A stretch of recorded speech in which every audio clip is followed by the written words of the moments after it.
السلام عليكم ورحمة الله وبركاته. الحمد لله رب العالمين والعاقبة للمتقين والصلاة والسلام على سيد الأنبياء والمرسلين وعلى آله وصحبه أجمعين. أشهد أن لا إله إلا الله وحده لا شريك له وأشهد أن محمدا عبده ورسوله. أما بعد، رب اشرح لي صدري ويسر لي أمري واحلل عقدة من لساني يفقهوا قولي. رب زدني علما رب زدني علما. اللهم إني أسألك علما نافعا ورزقا طيبا وعملا متقبلا. সম্মানিত আজকের ক্লাসে উপস্থিত সুপ্রিয় ভাই সকল ও সম্মানিতা বোন, আল্লাহ তাবারক ওয়া তাআলার অশেষ কৃপা যে আমরা তার তৌফিকে শেখুল ইসলাম ইবনে তাইমিয়া রাহিমাহুল্লাহ যে একটি অন্যতম বই আল আকিদাতুল ওয়াসিতিয়া, এই ক্লাসে আমরা উপস্থিত হয়েছি। তারপরে আমাদের সকলের প্রাণ প্রিয় নবী করিম মুহাম্মদ মুস্তাফা সাল্লাল্লাহু আলাইহি ওয়াসাল্লাম উনার উপরে অসংখ্য শান্তি ধারা বর্ষিত হোক। আল্লাহুম্মা সাল্লি আলাইহি আল্লাহুম্মা বারিক আলাইহি। সম্মানিত উপস্থিতিগণ, আজকে ইনশাআল্লাহ সেই শেষ দিবসের প্রতি ঈমানের তারই অন্তর্ভুক্ত বিষয়ে আমরা পড়ব, যেটা যে পর্যন্ত আমাদের কথা হয়েছিল যে কবরে ফিতনার সবাইকে সম্মুখীন হতে হবে।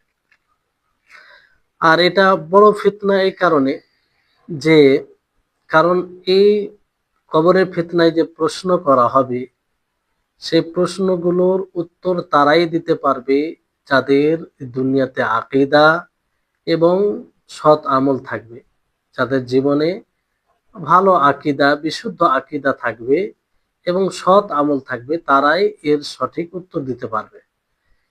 এটা এমন কোনো বিষয় নয় যে জানা আছে, জ্ঞান আছে বলে উত্তর দিয়ে দেবে, তা নয়। বরং এটা পুরোপুরি নির্ভর করে তার বিশুদ্ধ আকীদার উপরে এবং সৎ আমলের উপরে। তো লেখক রাহিমাহুল্লাহ তিনি বলেন যে ফাআম্মাল ফিতনাতু ফাইন্নান নাসা ইফতানুনা ফি কুবুরিহিম, যে ফিতনা, মানুষ এই ফিতনার সম্মুখীন হবে তাদের কবরে, মানে কবরে ফিতনা, ফিতনাতুল কবর। আর এটা কখন শুরু হবে? এই মৃত্যু ব্যক্তিকে যখন দাফন করা হয়, কখন শুরু? দাফন করার পরে এটা শুরু হয়। এখানে যে নাস বলা হয়েছে, যে আম বলতে সকলকেই এই ফিতনার সম্মুখীন হতে হবে, মানে বাহ্যিক হিসাবে এটা বোঝা যায় যে যতগুলো মানুষ রয়েছে সমস্ত মানুষকে এই ফিতনার সম্মুখীন হতে হবে। আর ফিতনা বলতে আপনাদেরকে বলা হয়েছে যে প্রশ্ন, যে ফারিস্তা প্রশ্ন করবে, মান রাব্বুকা, মা দিনুকা, তারপরে মান নাবিয়ুকা, এটা তো বাহ্যিক হিসাবে লেখক রাহিমাহুল্লাহর কথা যে সকলকেই প্রশ্নের সম্মুখীন হতে হবে, কিন্তু আসলে তা নয়। কিছু কিছু লোক এই থেকে আলাদা, যেমন আম্বিয়া রয়েছে, সিদ্দিকীন রয়েছে, বিশেষভাবে শহীদগুণ রয়েছে, তারপরে মোরাবিত বলতে যারা সীমান্ত এলাকায় আল্লাহর পথে যুদ্ধ হিসাবে মানে থাকে, সীমান্ত এলাকার হেফাজত করে, বলতে আল্লাহর রাস্তায় যুদ্ধের এতে। আর ওই সব ব্যক্তি যারা মুকাল্লাফ নয়, যাদের উপরে শরীয়ত ফরজ করা হয়নি, মানে একদম ছোট, যারা সাবালক হয়নি। সাবালক না হওয়া মানে শরীয়তের কোনো বিধান তার উপরে ফরজ হয়নি। আর ওই সব পাগল, ভারসাম্যহীন, যাদের ব্রেন, বিবেক কাজ করে না, তারা তো এই যে এই প্রকার লোক, এরা ফিতনার সম্মুখীন হবে না। এ ব্যাপারে তাফসীল আছে, বিস্তারিত আমরা জানবো ইনশাআল্লাহ। প্রথম বিষয় হচ্ছে যে আম্বিয়া কিরাম আলাইহিস সালাম এরা ফিতনার সম্মুখীন হবে না। কেন? এই কারণে যে ফিতনা তাদের অন্তর্ভুক্ত নয়, তাদেরকে প্রশ্ন করা হবে না দুটি কারণে। একটি কারণ হচ্ছে যে আম্বিয়া তারা শহীদ গুণের চেয়ে ফজিলতপূর্ণ, তারা ফজিলতের দিক দিয়ে এগিয়ে। নবী সাল্লাল্লাহু আলাইহি সাল্লাম তিনি স্পষ্টভাবে হাদিসে জানিয়েছেন যে যারা শহীদ হবে, আল্লাহর পথে জিহাদ করতে গিয়ে নিজেকে বিলীন করে দিবে, তারা কবরের ফিতনা থেকে বেঁচে থাকবে, তাদের মানে কবরের ফিতনা হবে না। আর নবী সাল্লাল্লাহু আলাইহি ওয়াসাল্লাম এভাবে বলেছেন যে কাফা বিবারিকাতিস সুয়ুফি আলা রাসিহি ফিতনা, যে যারা শহীদ হবে তাদের তলোয়ারের যে ঝনঝনানি কিংবা চমক, উজ্জ্বলতা ফিতনা থেকে তাদেরকে বাঁচাবে, যার কারণে তারা ফিতনা থেকে বেঁচে যাবে। তো যদি শহীদগণ এই কবরে ফিতনার সম্মুখীন না হয়, তো এই শহীদের চেয়ে তো আফজাল উত্তম হচ্ছে আম্বিয়া কেরাম আলাইহিস সালাম, তো তারা কেন হবে? এই জন্য এটা থেকে বোঝা যাচ্ছে যে আম্বিয়া কেরাম আলাইহিস সালাম তারাও এই ফিতনার সম্মুখীন হবে না। দ্বিতীয় কারণ হচ্ছে যে আম্বিয়া আলাইহিস সালাম তাদের সম্পর্কে জিজ্ঞাসা করা হবে, আম্বিয়া আলাইহিমুস সালাম তাদের সম্পর্কে জিজ্ঞাসা করা হবে। মাইয়াতকে যেমন জিজ্ঞাসা করো মান নাবিউকা, তোমার নবী কে, তোমার নবী কে, তো তাদের সম্পর্কে জিজ্ঞাসিত করা হবে, তাদেরকে জিজ্ঞাসা করা হবে না, তাদেরকে জিজ্ঞাসা করা হবে না। এই জন্য নবী সাল্লাল্লাহু আলাইহি ওয়াসাল্লাম কি বলেন, ইন্নাহু আওহা ইলাইয়া আন্নাকুম তুফতানুনা ফি কুবুরিকুম, যে আমার নিকটে ওহী করা হয়েছে যে তোমরা সকলেই তোমরা নিজের কবরে ফিতনার সম্মুখীন হবে, পরীক্ষার সম্মুখীন হবে। তো এখানে খেতাব সম্বোধন কাদেরকে নবী সাল্লাল্লাহু আলাইহি ওয়াসাল্লাম করছেন? প্রেরিত মানে মানে নবী সাল্লাল্লাহু আলাইহি ওয়াসাল্লাম কাদেরকে সম্বোধন করছেন? যারা উম্মত তাদেরকে। এখানে রাসূলগণ নয়, রাসূলগণ এর অন্তর্ভুক্ত নয়। জি, তাহলে এটা এটা একটা কারণ যে আম্বিয়াদের সম্পর্কে জিজ্ঞাসা করা হবে, তাদেরকে জিজ্ঞাসা করা হবে না। তা না হলে বলা হতো যে আমরা সবাই ফিতনার সম্মুখীন হব। এখানে এইভাবে বলতো যে আন্নানা নুফতানু ফি কুবুরিনা, এইভাবে বলা হতো যে আমরা সকলেই কবরে ফিতনার সম্মুখীন হব। তা না বলে নবী সাল্লাল্লাহু আলাইহি ওয়াসাল্লাম কি বলেছেন যে আন্নাকুম তুফতানুনা ফি কুবুরিকুম, যে তোমরা সকলে তোমাদের কবরে ফিতনার সম্মুখীন হবে। তো এটা একটা বিষয় যে আম্বিয়া তারা এই ফিতনার সম্মুখীন হবে না। তারপরে সিদ্দিকিন এরাও ফিতনার সম্মুখীন হবে না, এদেরকে প্রশ্ন করা হবে না। কারণ সিদ্দিকিনদের যে মর্যাদা, তাদের মর্যাদা শহীদ গণের চেয়ে বেশি। তো শহীদ গণ যদি জিজ্ঞাসিত না হয়, তাহলে সিদ্দিকিন আরো হবে না, সিদ্দিকিন তারাও জিজ্ঞাসিত হবে না। কারণ সিদ্দিক, এই জন্য সিদ্দিক বলা হয় যে সে সত্যায়নকারী, আর তিনি সত্যবাদী। যে সত্যবাদী হয় এবং গাইবিয়াতের উপরে গাইবিয়াতকে সত্যায়ন করে কঠোরভাবে, যারা এর আওতায় চলে আসে তাদেরকে সিদ্দিকীন বলা হয়। তো তার সিদ্দিক সত্যায়ন এটা আগে থেকেই প্রমাণিত, কিংবা এটা স্পষ্ট। এই জন্য তাকে এই পরীক্ষার সম্মুখীন হওয়া দরকারই নেই। মানে পরীক্ষার সম্মুখীন কেন হবে? কারণ আল্লাহ তাআলা দেখবেন, আল্লাহ তাআলা এমনি তো সবকিছু জানেন।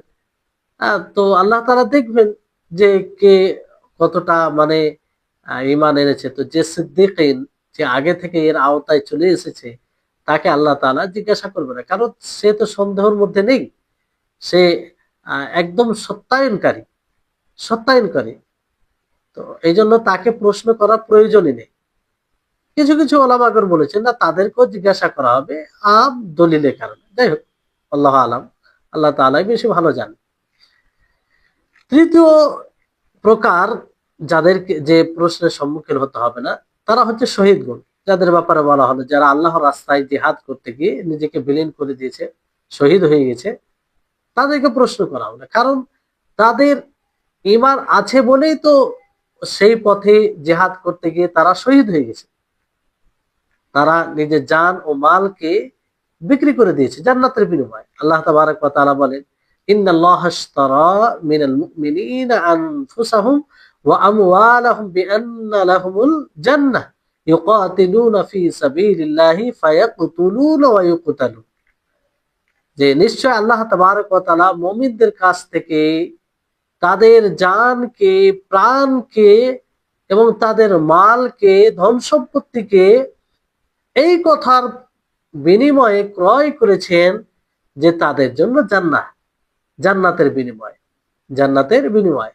কারণ তারা আল্লাহর পথে কিতাল করবে, তারা নিজে শহীদ হবে, অন্যদেরকে হত্যা করবে। তো এটা থেকে স্পষ্ট যে তাদের এই প্রশ্ন করা প্রয়োজন নেই।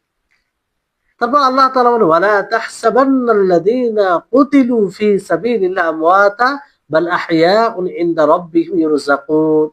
যে তাদেরকে যারা আল্লাহর পথে আহ, সংগ্রাম করেছে, কিতাল করেছে, তাদেরকে মৃত মনে করো না, তাদেরকে মৃত মনে করো না, বরং তারা তাদের রবের নিকটে জীবিত রয়েছে, তাদেরকে রিজিক দেওয়া হয়।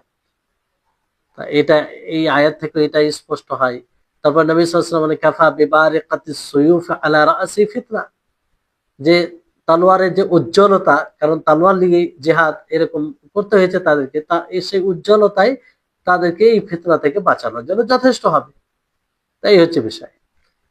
আর মুরাবিত, মুরাবিত বলতে যে মারা গেছে, মানে সীমান্ত এলাকার হেফাজত করতে করতে মারা গেছে, তো সে এই ফিতনা থেকে মুক্ত থাকবে, কারণ তার সততা স্পষ্ট হওয়ার কারণে, যে এরকম যুদ্ধে মারা গেছে। তো যেমন শহীদের ব্যাপারে বলা হয়েছে, তো শহীদ যেমন, অনুরূপ ভাবে মুরাবিত সেও একটা যুদ্ধের একটা দিক।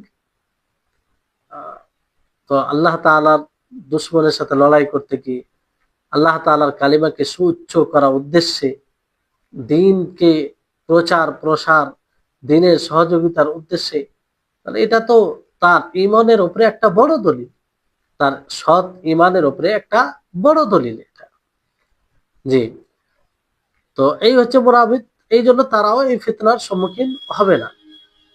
জি, রাসূল সাল্লাল্লাহু আলাইহি ওয়াসাল্লাম হাদিসে বলেন যে রিবাতু ইয়াউমিন ওয়া লাইলাতিন খায়রুম মিন সিয়ামি শাহরিন ওয়া কিয়ামি ওয়া ইম্মাতা জারা আলাইহি আমালুহু আল্লাযী কানা ইয়ামালুহু ওয়া আজরা আলাইহি রিজকুহু ওয়া মিনাল ফাতান।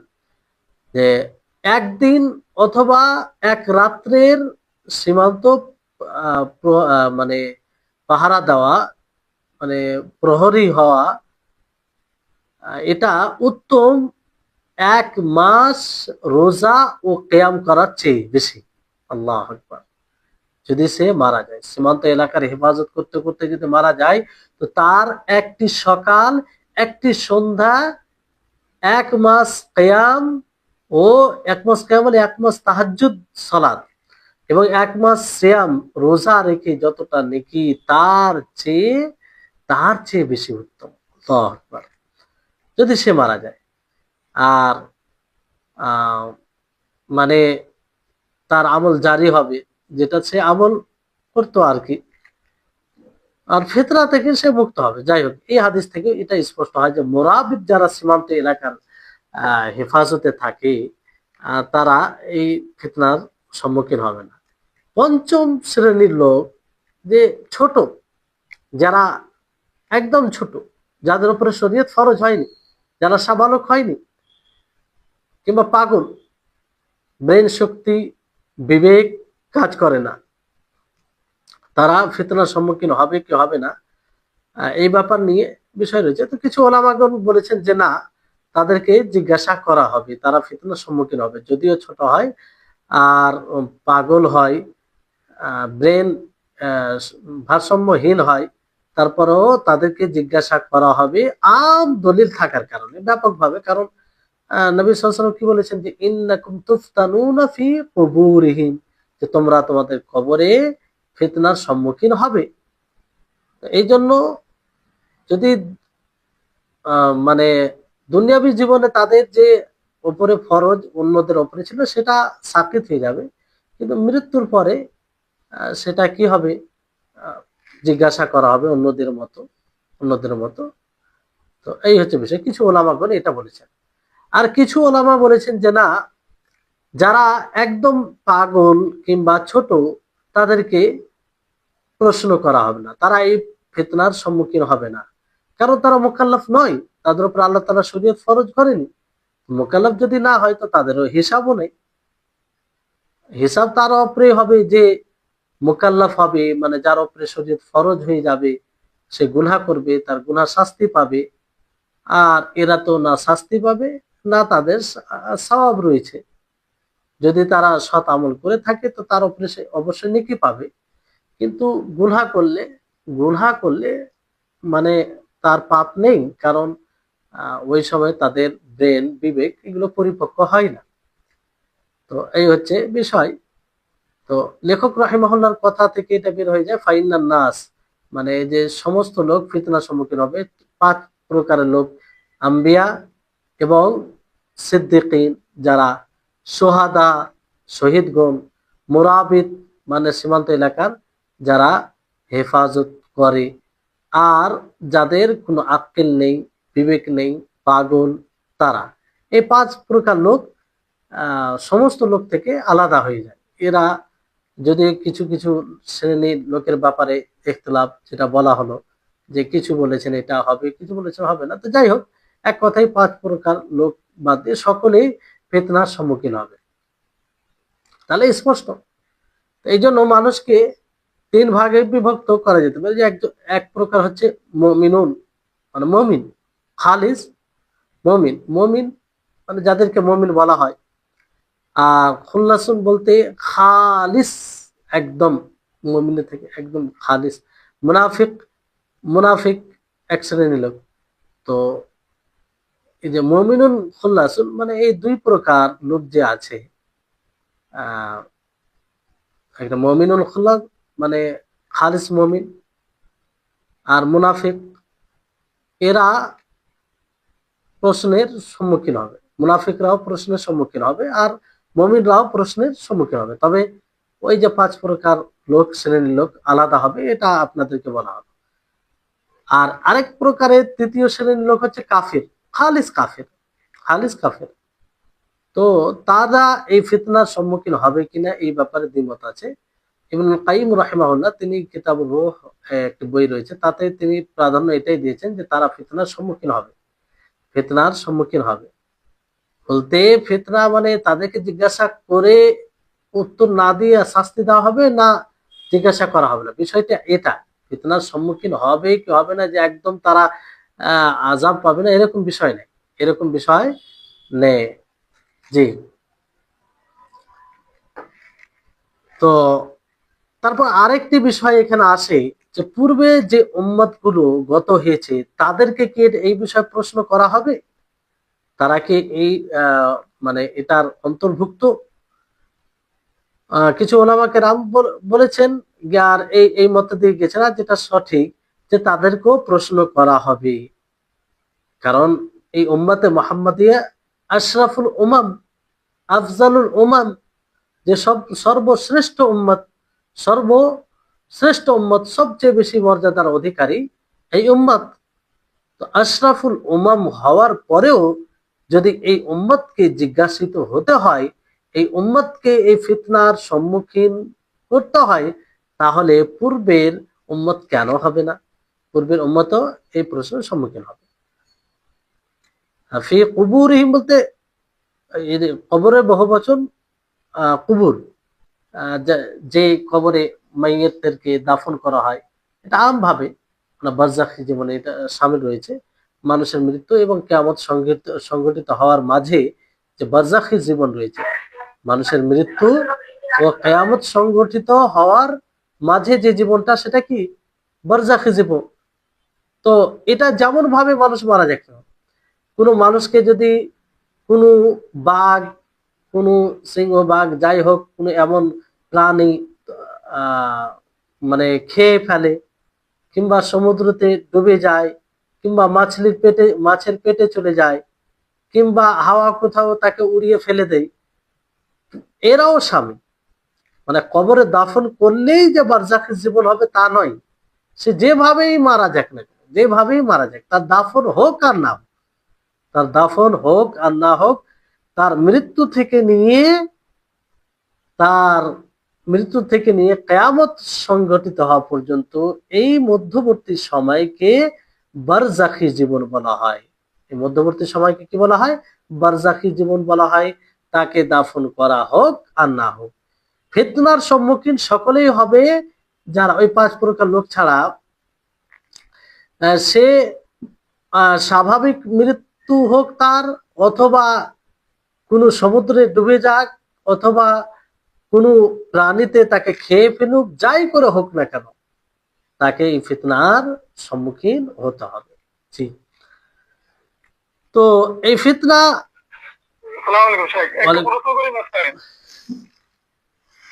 জি, তো বিষয় হচ্ছে এটা যে স্বাভাবিকভাবে ফিতনা তখনই হবে যখন দুনিয়াবী অবস্থা শেষ হয়ে যায়। মানুষের মৃত্যু হয়ে গেল মানে শেষ, মানে তার বারজাখী জীবন শুরু হয়ে যায়। আর যদি তার দাফন 1 দিন 2 দিন কিংবা এরকম লেট হয়, তাহলে সেই পর্যন্ত মানে স্থির থাকবে। সেই পর্যন্ত তাকে হয়তো মানে মানে সেই পর্যন্ত ডিলে হবে। কিন্তু মৃত্যুর পরে এই জন্য বলা হয় যে দ্রুত মৃত্যুর পরে তাকে দাফন করে দেওয়া উচিত। তো যাই হোক, বিষয়টি হচ্ছে যে ফিতনা তখনই হবে যখন দুনিয়াবী অবস্থা একজন ব্যক্তির জন্য শেষ হয়ে যায়, সে আখেরাতের দিকে চলে যায়। আর যদি তার দাফন ধরে 1 দিন এবং 2 দিন 3 দিন এরকম লেট হয়, তো অতক্ষণ পর্যন্ত প্রশ্ন হবে না যতক্ষণ পর্যন্ত তাকে দাফন করা হবে না। আর ধরেন কোনো ব্যক্তির এমন জায়গায় মৃত্যু হয়েছে যে তাকে দাফন দেওয়ার কেউ নেই, তার মৃত্যুর পরে শুরু হয়ে যায়।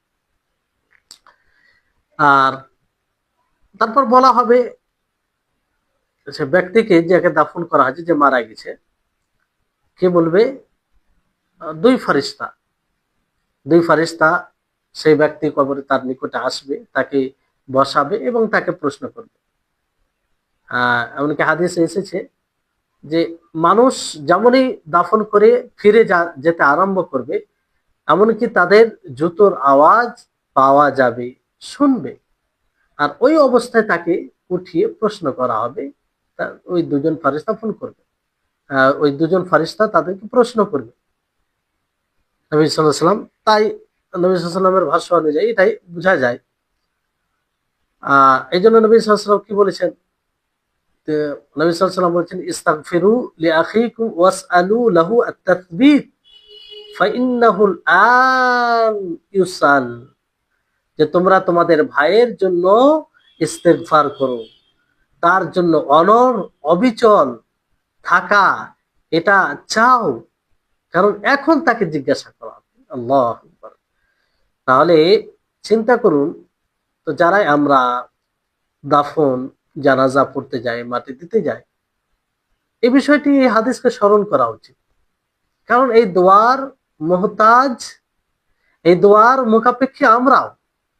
তো আমরা চেষ্টা করব প্রতিটি মানুষকে যখন আমরা মাটি দিতে যাব, শেষ দোয়াটি করে আসবো তার জন্য, সে যেন অনড় থাকতে পারে, কবরের প্রশ্নের উত্তর দিতে পারে, সে যেন কবরের আযাব থেকে বাঁচতে পারে।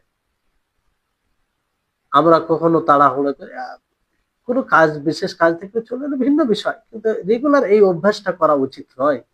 নবী সাল্লাল্লাহু আলাইহি ওয়াসাল্লাম বিশেষভাবে বলেন যে ইস্তাগফিরু লিআখিকুম, তোমরা তোমাদের ভাইয়ের জন্য ইস্তেগফার করো। কিন্তু আমাদের সমাজে জানি না অন্য কোথায় কেমন কি পরিবেশ আছে জানি না, আমাদের মুর্শিদাবাদে কিংবা আমাদের এলাকায় দেখা যায় যে একটা সময় ছিল তখন দোয়া করতো, বাড়াবাড়ি ছিল, তাতে দোয়া করতো সবাই মিলে সম্মিলিত ভাবে। একজন দোয়া করতো, সবাই আমির আমির বলতো, ইমাম যখন শেষ করতো তখন বাকিরা শেষ করতো। এই যে সম্মিলিত মোনাজাত দোয়া যেটাকে বলে সেটা করতো। সেটা ভুল পদ্ধতি ছিল, সেটা ভুল ছিল।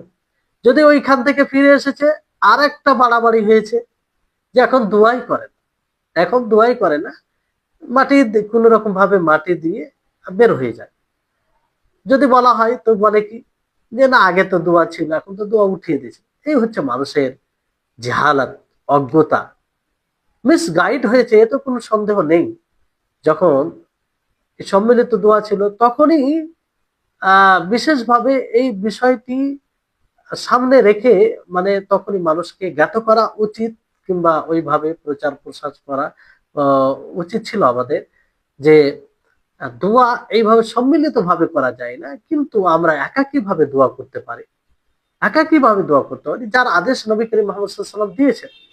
কিন্তু এখন এইভাবে বলে একদম উপেক্ষা করে দেওয়া যে দোয়াই তো উঠে গেছে, দোয়া তো আর করা যাবে না, না, এটা ভুল ব্যাখ্যা। এখন যেটা রেওয়াজ আস্তে আস্তে হচ্ছে যে আহ, মাটি দিয়ে চলে যাচ্ছে, এটা ভুল পদ্ধতি। আমরা থাকার চেষ্টা করব, এটা জরুরি না, কিন্তু আমরা তো তার প্রয়োজন, আমরাও তো তার মুখামুখি, মুখাপেক্ষী তার।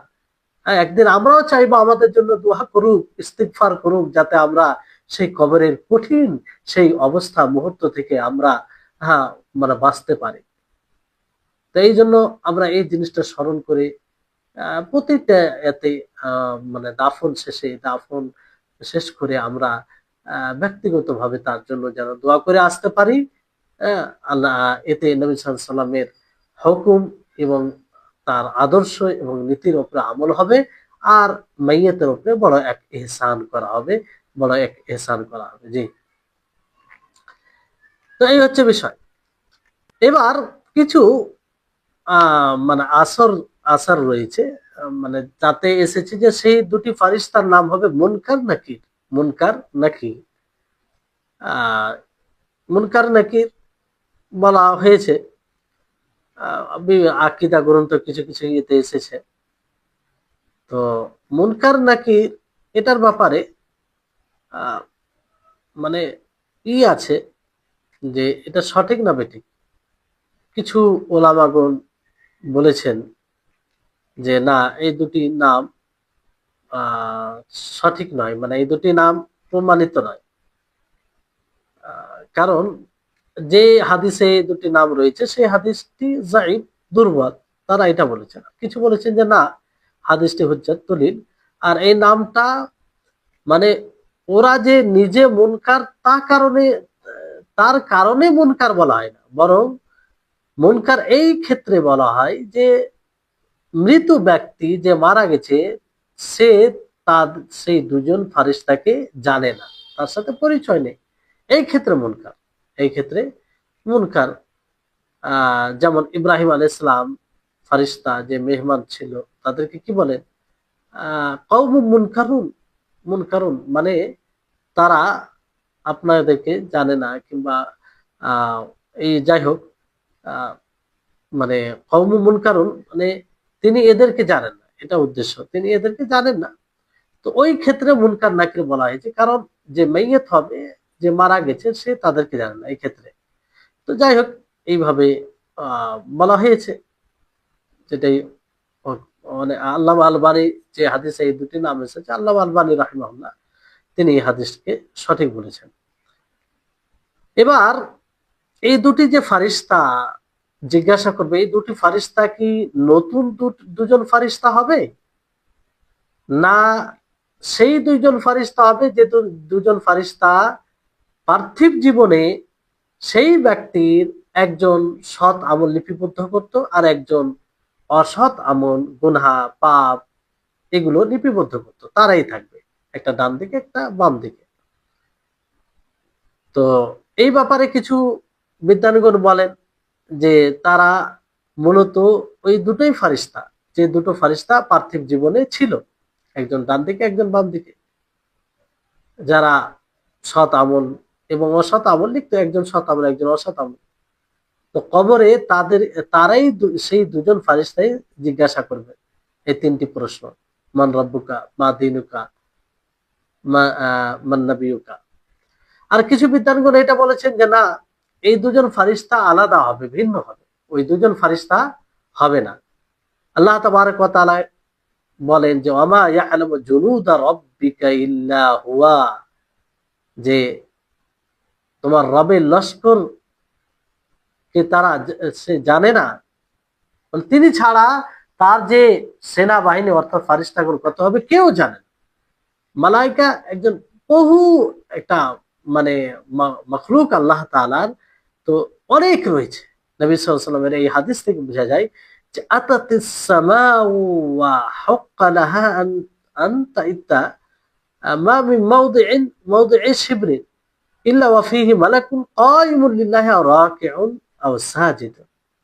চিন্তা করুন যে আসমান মড়মড় করে, আর উপযুক্ত ওই মড়মড় করা আওয়াজ করা, কারণ আসমানে এমন কোন চার আঙুল নেই যে চার আঙুলে একজন ফারিস্তা আল্লাহ তাআলার জন্য ধন্যবাদ, আল্লাহ তাআলার জন্য রুকু অবস্থায় কিংবা আল্লাহ তাআলার জন্য সাজদা করে। আল্লাহ আকবার, তাহলে কত ফারিস্তা হতে পারে? অসংখ্য, অসংখ্য। তারপরে অন্য এক হাদিস আছে বাইতে মামুর, সেখানে প্রতি সলাতে কিংবা প্রতিদিন যাই হোক 70,000 ফারিস্তা নামাজ পড়েন, বের হয়ে গেলে আর সুযোগ পায় না। তাহলে চিন্তা করে কখন তাদেরকে সৃষ্টি করেছেন তখন থেকে এটা হয়ে আসছে, আর কতদিন দুনিয়া থাকবে, তাহলে কত ফারিস্তা আছে, কত ফারিস্তা আছে। এই হচ্ছে বিষয়। তো এটা কোনো আশ্চর্যের বিষয় নয় যে প্রত্যেক মানুষ যারাই মারা যাবে তাদের জন্য আলাদা আলাদা আল্লাহ তাআলা দুটো ফারিস্তা সৃষ্টি করেছেন, পাঠাবেন। আল্লাহ তাআলা সবকিছুর উপরে কাদির, তিনি শক্তিশালী, এতে কোনো সন্দেহ নাই। সেই দুটি ফারিস্তার প্রশ্ন কি? মান রব্বুকা, অর্থাৎ মান রব্বুকাল্লাযী খালাকাকা ওয়া তা'বুদাহু ওয়া তাখসাহু বিল ইবাদা, অর্থাৎ তোমার সেই রব কে যে তোমাকে সৃষ্টি করেছে, যার তুমি ইবাদত করতে, যার সাথে তুমি ইবাদতকে খাস করেছে, খাস করতে, সে কে? তোমার রব কে, তোমার প্রতিপালক কে? এই যে এক কালিমা রুবুবিয়ত, এটা জিজ্ঞাসা কেন? এই কালিমা কেন? এই রুবুবিয়ত উলুহিয়াতকে শামিল করে দেয়, অন্তর্ভুক্ত করে। এটা একটা প্রশ্ন। দ্বিতীয় প্রশ্ন কি? মা দীনুকা, অর্থাৎ তোমার আমল কি, মানে তুমি যে দিনকে ভিত্তি করে আমল করতে, সে দিনটা কি? যে দিনকে ভিত্তি করে আমল করে তার নৈকট্য লাভ করতেন, সে দিনটা কি? তৃতীয় প্রশ্ন মান নবীকা, অর্থাৎ তোমার সেই নবীকে যার উপরে তুমি ঈমান এনেছো, যার তুমি অনুসরণ করেছো, যার তুমি অনুগত্য করেছো, যার যে তোমার আইডিয়াল ছিল, যে তোমার নমুনা ছিল, যে তোমার আদর্শ ছিল, সে কে? তোমার নবী কে? এই তিনটি প্রশ্ন করা হবে। কিন্তু এই তিনটি প্রশ্নের উত্তর কি সবাই দিতে পারবে? জি না। আল্লাহ তাআলা বলে ইউসাব্বিতুল্লাহুল্লাযীনা আমানু বিল কওলিস সাবিতি ফিল হায়াতিদ দুনিয়া ওয়া ফিল আখিরাহ।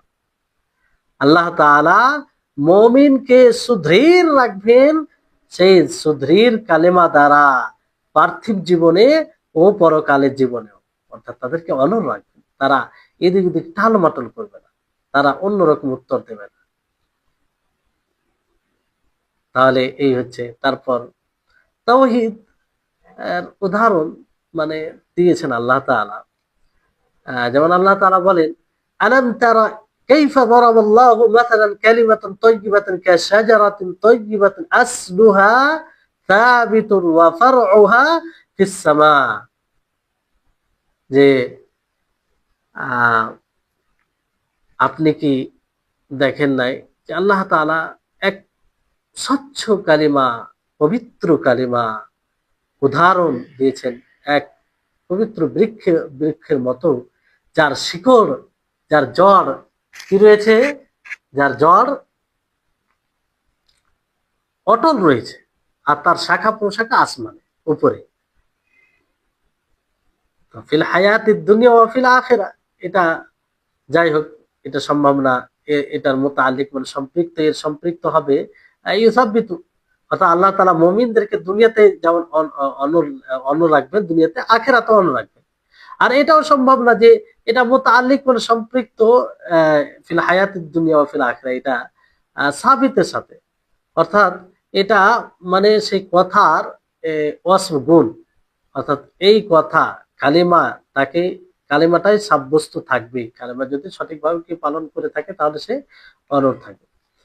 যাই হোক, প্রথম যেটা অর্থ সেটা মানে ব্যাপক, যে মুমিনদেরকে আল্লাহ তাআলা অনড় রাখবেন এই কালেমা দ্বারা, যদি সে এই কালেমাকে বাস্তবায়ন করে থাকে। আল্লাহ তাবারক ওয়া তাআলা বলেন, ইয়া আইয়ুহাল্লাযীনা আমানু ইযা লাকীতুম ফিআতান ফাসবুতু, যে হে মুমিনগণ, যখন তোমরা এমন কোন জামাতের সাথে সাক্ষাৎ করবে, সাক্ষাৎ বলতে তাদের সামনে আমনাসামনি হবে, তো তোমরা অনড় থাকো যুদ্ধের ক্ষেত্রে। তো এই হচ্ছে বিষয়। তো যাই হোক, আল্লাহ তাবারক ওয়া তাআলা অনড় রাখবেন দুনিয়াবী জীবনে এবং আখিরাতের জীবনে। তারপরে লেখক রাহিমাহুল্লাহর কথা, যে ফায়াকুলুল মুমিনু রাব্বি আল্লাহ ওয়াল ইসলামু দীনি ওয়া মুহাম্মাদুন সাল্লাল্লাহু আলাইহি ওয়াসাল্লাম নবিয়্যি, মুমিন বলবে যে আমার রব আল্লাহ, ইসলাম আমার দ্বীন, মুহাম্মদ সাল্লাল্লাহু আলাইহি ওয়াসাল্লাম আমার নবী। তো মুমিন বলবে যে আমার রব আল্লাহ। তো যখনই তাকে বলা হয় মার রব্বুকা, তোমার রব কে, সে বলবে, তাকে বলা হবে যে মা দীনুকা, তোমার দ্বীন কি। তো সে বলবে যে আমার দ্বীন হচ্ছে ইসলাম। অনুরূপভাবে তাকে বলা হবে যে তোমার নবী কে, তখন সে বলবে যে আমার নবী মুহাম্মদ সাল্লাল্লাহু আলাইহি সাল্লাম। আর যখন তাকে বলা আমার রব্বুকা, তোমার রব কে, তখন বলবে যে আমার রব আল্লাহ।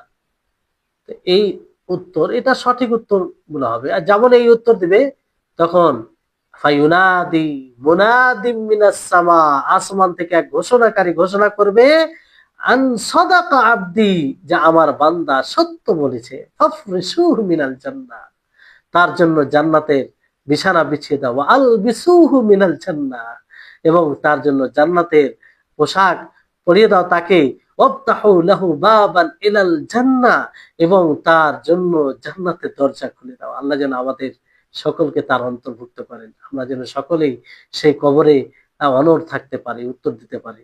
আল্লাহ তুমি আমাদের এই দোয়াকে কবুল করে নাও। তো এই হচ্ছে, এটা মুমিনদের অবস্থা হবে। কিন্তু মুরতাব, সন্দেহ পোষণকারী, মুনাফিক, তারা কি বলবে? হা হা লা আদরি, হাই হাই আমি জানি না।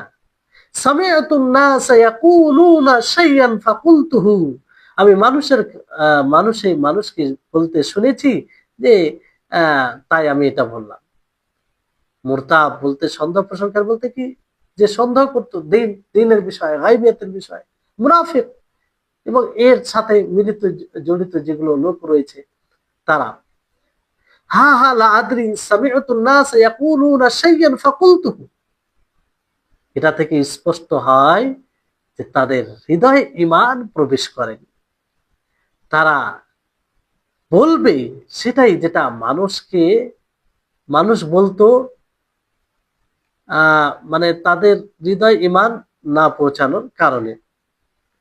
এখানে হা হা লা আদরি, এটা ব্যাপারে একটু মানে আমাদেরকে চিন্তা করা দরকার। যে মনে হবে হা হা লা আদরি, সেটা থেকে সে বুঝতেছে যে তার ব্রেন থেকে, তার কাছ থেকে কিছু বিষয়, মানে জ্ঞাত বিষয় গায়েব হয়ে গেছে, চলে গিয়েছে। মানে সে চাইছে স্মরণ করার, কিন্তু আসছে না মনে। মানে এতে আফসোস, প্রবল আফসোস রয়েছে, দুঃখ প্রকাশ করবে, আফসোস করে বলবে যে হা হা লা আদরি।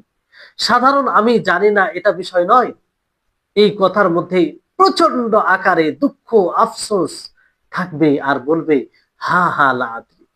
সে স্মরণ করার চেষ্টা করবে যে লোক কি বলতো কিংবা সঠিকটা কি, কিন্তু মনে আসবে না, কারণ দিনের প্রতি সন্দেহ পোষণকারী, তার হৃদয়ে ঈমান পৌঁছায়নি, ঈমান স্পর্শ করেনি, ফলে সে সেটাকে স্মরণ করতে সক্ষম হবে না।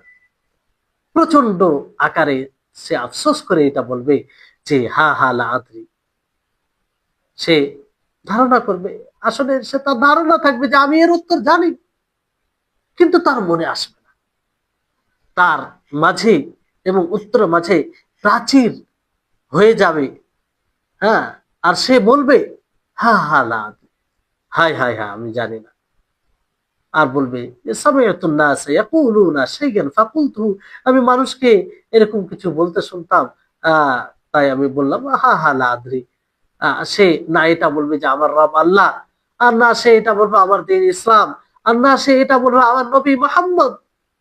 কারণ দুনিয়াতে সে সন্দেহ পোষণকারী ছিল, দুনিয়াতে সে মুনাফিক ছিল, দুনিয়াতে সে ইসলামের শত্রু ছিল, দুনিয়াতে সে দিনের শত্রু ছিল, দুনিয়াতে সে আল্লাহ এবং তার রাসূলের শত্রু ছিল।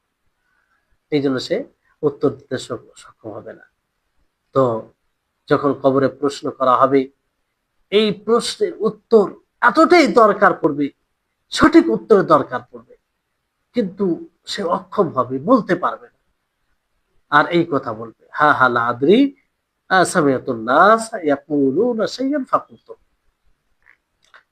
তাহলে ঈমান শুধু কি কথার নাম ঈমান? কি করে আমরা বলতে পারি যে কথার মানে শুধু ঈমান কথা, আহ মানে ঈমান বললেই যে ঈমান হয়ে যায়, এটা বলতে পারি আমরা? না, বরং ঈমান হৃদয়ে পৌঁছাতে হবে, তার প্রভাব তার শরীরে, তার বাস্তব জীবনে পড়তে হবে। তারপরে লেখক রাহিমাহুল্লাহ কথা, ফায়াদরিবু বিমিরজাবাতিন মিন হাদিদ ফায়াসিহু সাইহাতান ইয়াসমাউহা কুল্লু শাইইন ইল্লাল ইনসান, যে তাকে লোহার হাতুড়ি মারা হবে, সে এমন এক চিৎকার করবে যে চিৎকার মানুষ ব্যতীত সকল মানুষ শুনবে, মানুষ ব্যতীত সকল প্রাণী শুনবে। যখন সে উত্তর দিতে পারবে না, তখন তার উপরে, সে কাফের হোক অথবা মুনাফিক হোক অথবা এরকম নাফরমান অবাধ্যকারী বান্দা হোক, তার উপরে এরকম শাস্তি শুরু হয়ে যাবে। মির্জাবা এখানে বলা হয় লোহার হাতুড়কে। আহ অনেক কিছু রেওয়াতে এসেছে যে তাকে যদি মিনাতে যত লোক থাকে হয় অবস্থান করে, সকলে যদি উঠানোর চেষ্টা করে উঠাতে পারবে না। আল্লাহু আকবার। আল্লাহ আমাদের হেফাজত করুন। তো এই মারার কারণে এমন সে এক চিৎকার করবে, বিকট আওয়াজ করবে, যে আওয়াজ ইনসান ব্যতীত মানুষ ব্যতীত সকলে শুনবে। আর মানে তার আশেপাশে যারা থাকবে সকলে শুনবে। আর এই আওয়াজ দ্বারা প্রভাবিত হয় মানুষ, ইফেক্ট পড়বে যেসব প্রাণী শুনে তাদের এতে। নবী সাল্লাল্লাহু আলাইহি ওয়াসাল্লাম, যেমন নবী সাল্লাল্লাহু আলাইহি ওয়াসাল্লাম এক কবরস্থান থেকে অতিক্রম করছিলেন মুশরিকিনদের, তিনি খচ্চর উপরে ছিলেন, হঠাৎ করে সেই খচ্চরটি স্থির ছিল না, মানে এদিক ওদিক করছিল আর কি। তখন নবী সাল্লাল্লাহু আলাইহি ওয়াসাল্লাম বলেন যে সেই কবরের আযাবকে শুনতে পাচ্ছে, ফলে তার এরকম অবস্থা। এখানে মানুষ ব্যতীত সবাই শুনবে, এর মধ্যে হিকমা রয়েছে। মানুষ ব্যতীত সকল প্রাণী শুনবে, কিন্তু মানুষ শুনবে না। অনেকের প্রশ্ন হতে পারে যে মানুষ কেন শুনবে না, মানুষ কেন এই শোনা থেকে বঞ্চিত হবে? তার হিকমা রয়েছে। এক নম্বর হিকমা এটা আমরা বলতে পারি যে নবী সাল্লাল্লাহু আলাইহি ওয়াসাল্লাম যেদিকে যে কথা বলেছেন যে লাউলা আন লা তাদাফানু, যে মানুষ দাফন করবে না যদি কবরে আযাবকে শুনে নেয়। হাদিসের যেটা অর্থ হচ্ছে যে কবর আযাবকে যদি মানুষ শুনে নেই, তাহলে মানুষ দাফন করা ছেড়ে দিবে। এত ভয়ঙ্কর আযাব হবে, এত ইফেক্টেড আওয়াজ হবে যে মানুষ দাফন করা ছেড়ে দিবে। ফলে আল্লাহ তাআলা মানুষকে শোনার শক্তি দেয়নি। এটা একটা হিকমত। দ্বিতীয় হিকমত হচ্ছে যে এই মানুষ যখন শুনতে পায় না, এতে মাইয়াতের যে দোষ রয়েছে সেটাকে পর্দা করা হয়। সেটাকে ছুপিয়ে দেওয়া হয়। কারণ মানুষ যখনই শুনবে চিৎকার করছে বিকট আওয়াজ, তো এতে জেনে যাবেন সে পাপী ছিল, গুনাহগার ছিল, সে উত্তর দিতে পারেনি, ফলে তার এই অবস্থা। এটা একটা কারণ। তৃতীয় হিকমা হচ্ছে যে পরিবারের অস্থিরতার কারণ হবে। যদি পরিবারের লোক শুনে নেই তার আযাবের মানে আওয়াজকে, সে যে চিৎকার করবে সেটা কি, তো মানুষ সেই পরিবারের লোক কি স্থির থাকবে? স্থির থাকবে না, স্থির থাকবে, অস্থির হয়ে যাবে। কি, কেমন ভাবে, কেমন আছে আমার আব্বা কিংবা আমার মা কিংবা আমার ছেলে কিংবা আমার সাথী কিংবা আমার বন্ধু কিংবা আমার বোন, অস্থির হয়ে যাবে। চতুর্থ যেটা বিষয় হচ্ছে যে যাতে মানুষ সেই মাইয়াতের পরিবারকে লজ্জা না দেয়, লজ্জা না দেয়। কারণ যখন দেখবে যে সে চিৎকার করছে, বিকট আওয়াজ আসছে, তবে এই যে তোমার আব্বা, এই যে তোমার মা, এই যে তোমার ভাই, তো এত গুনাহগার ছিল, এই পাপী ছিল, এই কারণে মানুষ এরকমটা বলতো বলে মানে তাকে লজ্জা দিত, এটা যেন না হয়। পঞ্চম হিকমা হচ্ছে যে হতে পারে সেই আওয়াজ শুনে আমরাও হালাক হয়ে যাই, আমাদের মধ্যেও কেউ এতটা এফেক্টেড হয়ে যেত যে সে মারা যেত, এরকমটাও হতো। কারণ এই আওয়াজ স্বাভাবিক আওয়াজ হবে না, ভয়ঙ্কর আযাব হবে। এমন আযাব হবে যে মনে হবে যে হৃদয় থেকে কিছু জিনিস ছিঁড়ে পালিয়ে গেল। মানুষ মারাও যেতে পারে, বেহুশ হয়ে যেতে পারে। ফলে আল্লাহ তাআলা মানুষকে শোনার ওই শক্তি দেয়নি, কারণ মানুষ শুনলেই এটা মানে এরকম বিষয় ঘটতো। তারপরে 6 নম্বর হিকমা হচ্ছে যদি মানুষ এই আযাব প্রাপ্তদের চিৎকার, বিকট আওয়াজ, ভয়াবহ আওয়াজ শুনতো, তাহলে মানুষ কবরের উপরে যে আযাব, কবরের আযাবের উপরে ঈমান নিয়ে আসতো, তখন এটা গায়বী বিষয় থাকতো না, তখন এটা উপস্থিত মানে সচক্ষে দেখা শোনার উপরে ঈমান নিয়ে আসা হবে। আর আল্লাহ তাআলা এটা পরীক্ষা করতে চান যে মানুষ না দেখেও না শুনেও কেমন ভাবে ঈমান আনছে, সেটার কতটা সত্যায়ন করছে, সেটার কতটা তাসদীক করছে, সত্যায়ন করছে, কতটা ঈমান আনছে, এটা পরীক্ষা করার জন্য এই হিকমা এটা বিলুপ্ত হয়ে যেত। ফলে আল্লাহ তাবারক ওয়া তাআলা মানুষকে শোনার শক্তি দেয়নি। কারণ আসল হচ্ছে না দেখে, না জেনে, না শুনে তার উপরে সেই রকম ভাবে ঈমান নিয়ে আসা, যে দেখে যেমন ঈমান হয়, শুনে যেমন ঈমান হয়, হ্যাঁ, সেই রকম ভাবে ঈমান যেন না আসে। আল্লাহ তাআলা এটাই চাইছেন। তো এই হচ্ছে বিষয়। তারপরে লেখক রাহিমাহুল্লাহ তিনি বলেন যে এমন আওয়াজ শুনবে যে মানুষ ব্যতীত প্রত্যেকজন শুনবে, যদি মানুষ শুনে নেয় তো লাসাহিকা, বেহুশ হয়ে যাবে, বেহুশ হয়ে যাবে। বেহুশ কোন স্বাভাবিক বিষয়কে শুনে হয় না। সেই আওয়াজ, সেই বিকট আওয়াজকে শুনে বেহুশ হয়, যেটা মানে অত্যন্ত ভয়াবহ হয়। নবী করিম মুহাম্মদ সাল্লাল্লাহু আলাইহি ওয়াসাল্লাম এইভাবে বলেছেন, যেমন একটি জানাজার ব্যাপারে বিষয়ে বলেন নবী সাল্লাল্লাহু আলাইহি ওয়াসাল্লাম যে যদি যখন মানুষ সে জানাজা লাশকে কাঁধের উপরে উঠিয়ে নেই, তখন সেই জানাজা যদি সালেহা হয়, সৎ হয়, তাহলে সে বলে, বারবার বলে, কদ্দিমুনি কদ্দিমুনি, যে আমাকে তাড়াতাড়ি নিয়ে চলো, আমাকে তাড়াতাড়ি নিয়ে চলো। কারণ সে জানে যে আমার সামনে কল্যাণ আছে, আমার সামনে ভালাই আছে। এই জন্য বারবার সে বলে যে কদ্দিমুনি কদ্দিমুনি, আমাকে তাড়াতাড়ি নিয়ে চলো। ওয়াইন কানাত গায়রু সালিহা, আর যদি সে সলে না হয়, সৎ না হয়, তাহলে তাহলে বলে ইয়া ওয়াইলাহা, ইয়া ওয়াইলাহা, হায় ধ্বংস, আইনা ইয়াযহাবুনা বিহা, এ এটাকে তারা কোথায় নিয়ে যাচ্ছে, কোথায় নিয়ে যাচ্ছে। ইয়াসমাউ সাউতুহা কুল্লু শাইইন ইল্লাল ইনসান, যে মানুষ ব্যতীত প্রত্যেকটা জিনিস তার আওয়াজকে শুনবে, তার কণ্ঠকে শুনবে। ওয়ালাউ সামিআহু, যদি সেটাকে শুনতো, লাসাইকা, মানুষ বেহুশ হয়ে যেত যদি মানুষ সেটাকে শুনতো। আল্লাহুল মুস্তাআন। আল্লাহ আমাদের হেফাজত করুক। আল্লাহ যেন আমাদের সকলকে তাদের অন্তর্ভুক্ত করান যারা সালেহ হবে, নেক হবে, সৎ হবে, আর বলবে কাদ্দিমুনি কাদ্দিমুনি, আমাকে তাড়াতাড়ি নিয়ে যাও। তাদের অন্তর্ভুক্ত যেন আল্লাহ তাআলা আমাদের সকলকে করে। কবরের যেটা চিৎকার রয়েছে, নবী সাল্লাল্লাহু আলাইহি ওয়াসাল্লাম বলেন, ফায়াসিহু সাইহাতান ইয়াসমাউহা মান ইয়ালিহি গায়রা থিকলাইন, যে কবরে যে চিৎকার দিবে, যে ভয়ঙ্কর চিৎকার হবে, যেটা একদম ভয়াবহ হবে, সেটা দুই মাখলুক ব্যতীত সকলেই শুনবে। এটা বুখারী মুসলিমের রিওয়ায়াত। দুই মাখলুক বলতে জিন, মানুষ ও জিন। এই হচ্ছে, তো এর প্রতি আমাদেরকে ঈমান নিয়ে আসতে হবে, এর প্রতি ঈমান নিয়ে আসতে হবে।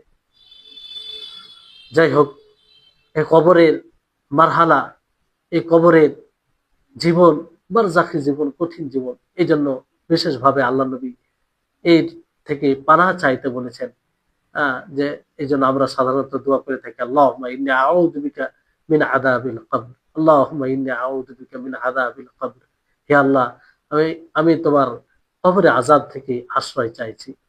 সম্মানিত উপস্থিতিগণ, তো এগুলোর উপরে যদি আমরা ওই রকম ভাবে বিশ্বাস রাখি, সত্যি যখনই আমরা মাইয়েত, কেউ মারা যাবে এটা শুনবো, কিংবা মৃত্যুকে স্মরণ করব, আমাদের শরীরে এক প্রকার কম্পন আসবে, ভয় আসবে, এবং পরকালের জন্য প্রস্তুতি নেওয়ার একটা চাহিদা, কিংবা সেই দিকে আমরা খুব সহজেই ধাবিত হতে পারবো। যাই হোক, আজকে এখান থেকেই ক্লাস শেষ করছি। আল্লাহ তাবারক ওয়া তাআলা আমাদের সকলকে যেন এই সব বিষয়ের প্রতি পুরোপুরি বিশ্বাস রাখার, ঈমান নিয়ে আসার তৌফিক দান করেন। ওয়া আখির দাওয়ানা আনিল হামদুলিল্লাহি রাব্বিল আলামিন। আসসালামু আলাইকুম ওয়া রাহমাতুল্লাহি ওয়া বারাকাতুহু।